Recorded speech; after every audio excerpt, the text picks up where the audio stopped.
နှစ်ယောက်ကလေးတွေမှာဘာကြောင့်ခေါင်းသုံးပေးဖို့မလိုလဲဆိုတာလေးကိုပြောပြပေးတော့ပါမယ်။နှစ်ယောက်ကလေးတွေအထူးသဖြင့်တစ်နှစ်ယောက်ကလေးတွေမှာခေါင်းသုံးပေးဖို့လုံးဝမလိုပါဘူး။ဘာဖြစ်လို့လဲဆိုတော့ခေါင်းကပြောတဲ့အချိန်မှာသူတို့ရဲ့မျက်နှာမှောက်သွားရပဲဖြစ်ဖြစ်ဒီလိုပေးဆောင်လာတဲ့အချိန်မှာမျက်နှာခေါင်းပေါ်အပ်သွားပြီးတော့ပြန်မလာနိုင်တဲ့အချိန်မှာအသက်ရှူကျက်တာမျိုးဖြစ်နိုင်ပါတယ်။နောက်တစ်ချက်ကကြတော့သူတို့ကကျမတို့လူကြီးလိုမျိုးမဟုတ်ဘဲနဲ့ခေါင်းကပုတ်ကြီးရယ်ပေါ့နော်ကလေးတွေကခေါင်းကပုတ်ကြီးလက်ပင်ကပုတ်တော့တဲ့အချိန်မှာ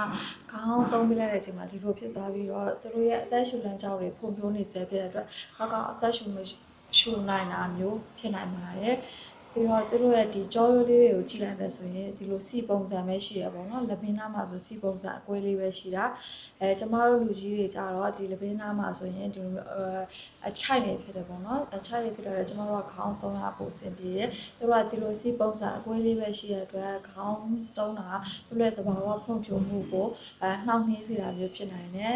အောက်ကကြောရိုးတွေဖွံ့ဖြိုးမှုလည်းနှောင့်နှေးစေတာဖြစ်နိုင်အဲကြောင့်မလို့ခေါင်းမပါဘဲနဲ့ပြက်မှာအဲ့ဒါကသူတို့ရဲ့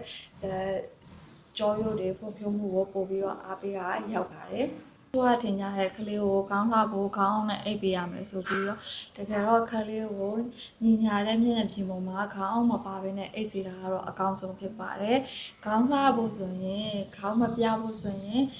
သူ့ကိုအိပ်ချိန်မှာတော့ဒီတိုင်းအိပ်မယ်ပြီးတော့နိုးနေတဲ့အချိန်မှာသူ့ကိုခေါင်းနဲ့ပေါ့နော်အကြာကြီးထိရတဲ့မျက်နှာပြင်မှာထားတာမျိုးမဟုတ်ဘူးဥပမာနိုးနေတဲ့အချိန်မှာဆိုလဲပကတ်တယ်ပေါ့နော်အကြာကြီးထားတာပဲဖြစ်ဖြစ်စထရိုလာထဲမှာအကြာကြီးထားတာပဲဖြစ်အဲ့လိုမျိုးမဟုတ်ဘဲနဲ့တမ်မီတိုင်းနေများများလုပ်ပေးမယ်ဖလော့တိုင်းနေများများထားပေးမယ်ဒါကသာလျှင်အကောင်းဆုံးနည်းလမ်းဖြစ်ပါတယ်နော်